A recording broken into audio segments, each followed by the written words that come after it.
Isaiah 52:13 through 53:12 from the New International Version.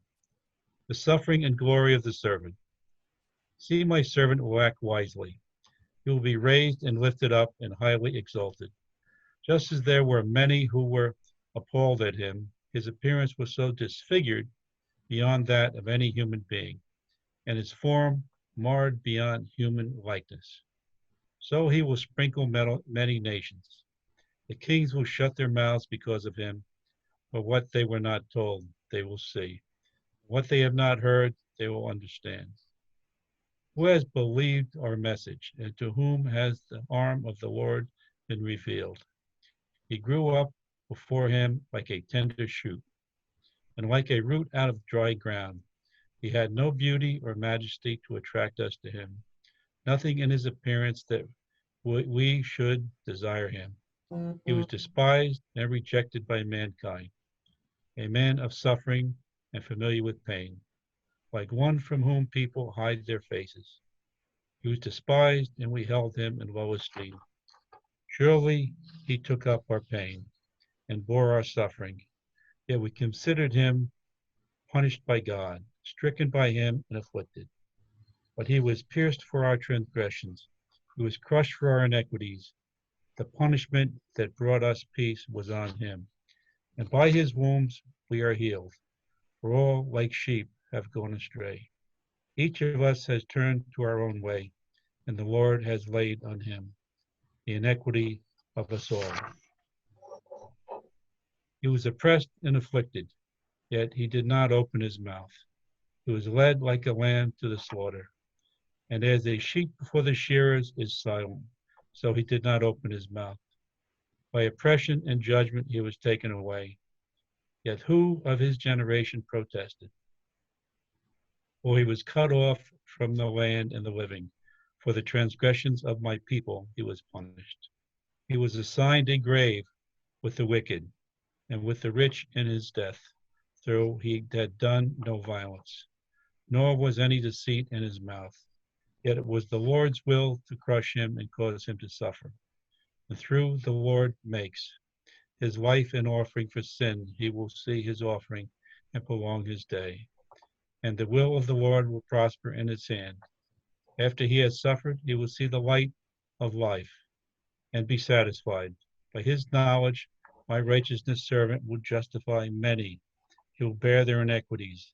Therefore, I will give him a portion among the great, and he will divide the spoils with the strong, because he poured out his life unto death, and was numbered with the transgressors, for he bore the sin of many, and made intercession for the transgressors.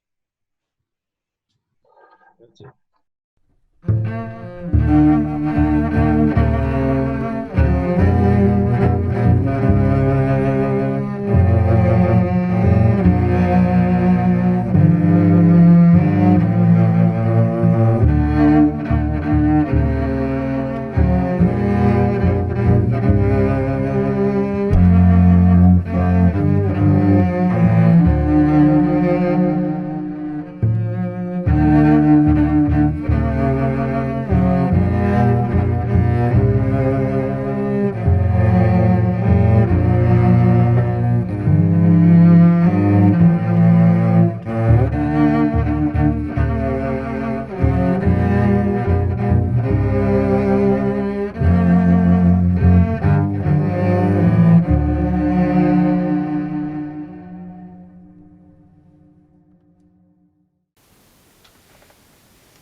John 18. When he had finished praying, Jesus left with his disciples and crossed the Kidron Valley. On the other side there was a garden, and he and his disciples went into it. Now Judas, who betrayed him, knew the place, because Jesus had often met there with his disciples. So Judas came to the garden, guiding a detachment of soldiers and some officials from the chief priests and the Pharisees. They were carrying torches, lanterns, and weapons. Jesus, knowing all that was going to happen to him, went out and asked them, "Who is it you want?" "Jesus of Nazareth," they replied. "I am he," Jesus said. When Jesus said, "I am he," They drew back and fell to the ground. Again, he asked them, "Who is it that you want?" "Jesus of Nazareth," they said. Jesus answered, "I told you, I am he. If you're looking for me, then let these men go." This happened so that the words he had spoken would be fulfilled. "I have not lost one of those you gave me." Then Simon Peter, who had a sword, drew it and struck the high priest's servant, cutting off his right ear. Jesus commanded Peter, "Put away your sword. Shall I not drink the cup the Father has given me?" Then the detachment of soldiers with its commander and the Jewish officials arrested Jesus. They bound him and brought him first to Annas, who was the father-in-law of Caiaphas, the high priest that year. Caiaphas was the one who had advised the Jewish leaders that it would be good if one man died for the people. Simon Peter and another disciple were following Jesus. Because his disciple was known to the high priest, he went in with Jesus into the high priest's courtyard. But Peter had to wait outside at the door. The other disciple, who was known to the high priest, came back, spoke to the servant girl on duty there, and brought Peter in. "Aren't you one of this man's disciples too? Are you?" she asked Peter. He replied, "I am not." It was cold, and the servants and officials stood around a fire that they had made to keep warm. Peter was also standing with them, warming himself. Meanwhile, the high priest questioned Jesus about his disciples and his teaching. "I have spoken openly to the world," Jesus replied.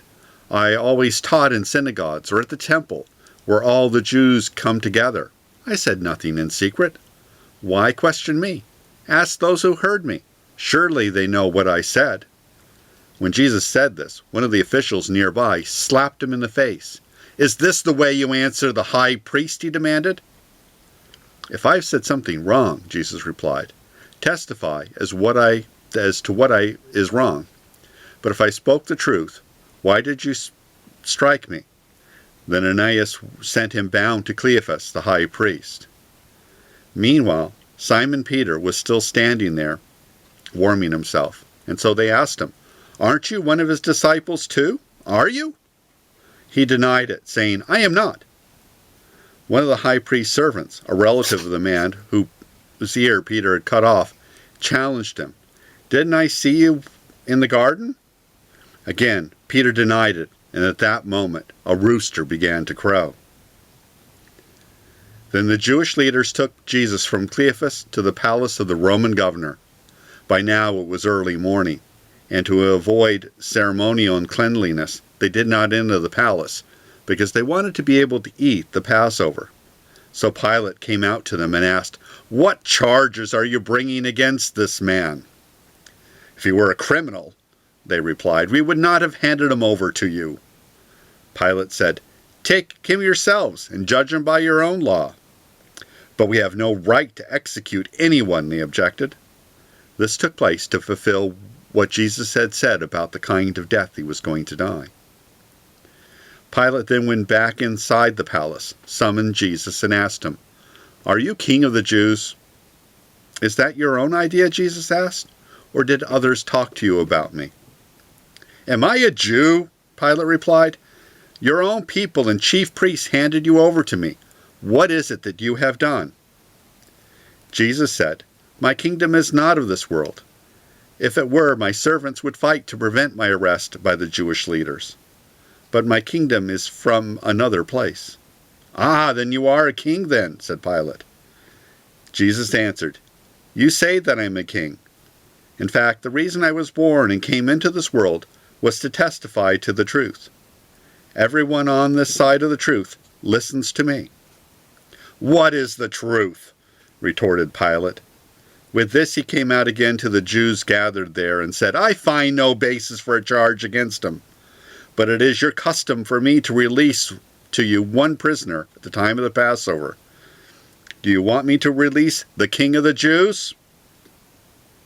They shouted back, "No, not him. Give us Barabbas." Now Barabbas had taken part in an uprising.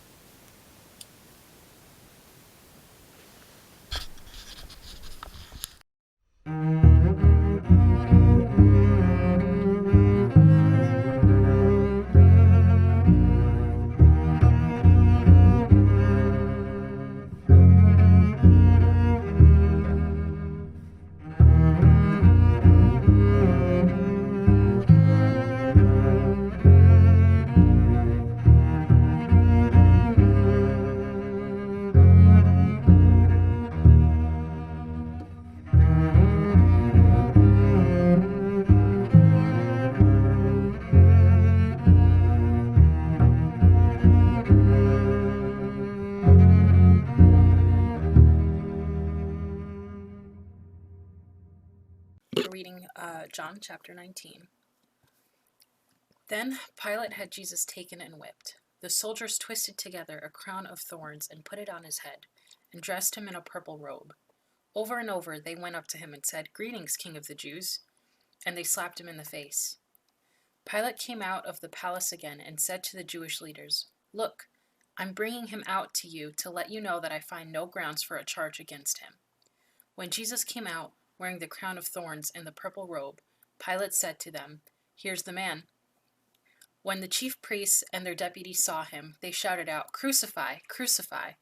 Pilate told them, "You take him and crucify him. I don't find any grounds for a charge against him." The Jewish leaders replied, "We have a law, and according to this law he ought to die because he made himself out to be the Son of God." When Pilate heard this word, he was even more afraid. He went back into the residence and spoke to Jesus. "Where are you from?" Jesus didn't answer. So Pilate said, "You won't speak to me? Don't you know that I have the authority to release you and also to crucify you?" Jesus replied, "You would have no authority over me if it had not been given to you from above. That's why the one who handed me over to you has the greater sin." From that moment on, Pilate wanted to release Jesus.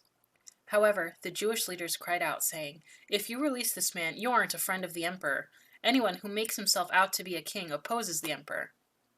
When Pilate heard these words, he led Jesus out and seated him on the judge's bench at the place called Stone Pavement, in Aramaic, Gabbatha. It was about noon on the preparation day for the Passover. Pilate said to the Jewish leaders, "Here's your king." The Jewish leaders cried out, take him away, crucify him." Pilate responded, "What? Do you want me to crucify your king?" "We have no king except for the emperor," the chief priests answered. Then Pilate handed Jesus over to be crucified. The soldiers took Jesus prisoner. Carrying his cross by himself, he went out to a place called Skull Place, in Aramaic, Golgotha. That's where they crucified him, and two others with him, one on each side, and Jesus in the middle. Pilate had a public notice written and posted on the cross. It read, Jesus the Nazarene, King of the Jews." Many of the Jews read this sign, for the place where Jesus was crucified was near the city, and it was written in Aramaic, Latin, and Greek. Therefore, the Jewish priests complained to Pilate, "Don't write the King of the Jews, but this man said, 'I am King of the Jews.'" Pilate answered, "What I've written, I've written." When the soldiers crucified Jesus, they took his clothes and his sandals and divided them into 4 shares, one for each soldier. His shirt was seamless, woven as one piece from the top to bottom. They said to each other, "Let's not tear it. Let's cast lots to see who will get it." This was to fulfill the scripture. "They divided my clothes among themselves, and they cast lots for my clothing." That's what the soldiers did.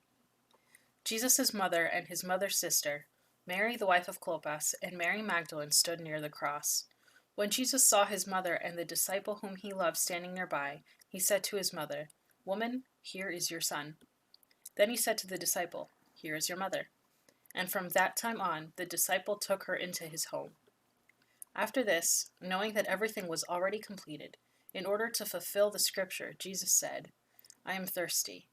A jar full of sour wine was nearby, so the soldier soaked a sponge in it, placed it on a hyssop branch, and held it up to his lips. When he had received the sour wine, Jesus said, "It is completed." Bowing his head, he gave up his life. It was the preparation day, and the Jewish leaders didn't want the bodies to remain on the cross on the Sabbath, especially since that Sabbath was an important day. So they asked Pilate to have the legs of those crucified broken and the bodies taken down. Therefore, the soldiers came and broke the legs of the 2 men who were crucified with Jesus. When they came to Jesus, they saw that he was already dead, so they didn't break his legs. However, one of the soldiers pierced his side with a spear, and immediately blood and water came out. The one who saw this has testified, and his testimony is true. He knows that he speaks the truth, and he has testified so that you can believe. These things happened to fulfill the scripture. They won't break any of his bones. And another scripture says, they will look at him whom they have pierced. After this, Joseph of Arimathea asked Pilate if he could take away the body of Jesus.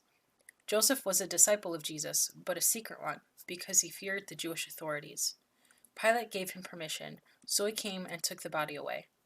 Nicodemus, the one who at first had come to Jesus at night, was there too. He brought a mixture of myrrh and aloe, nearly 75 pounds in all.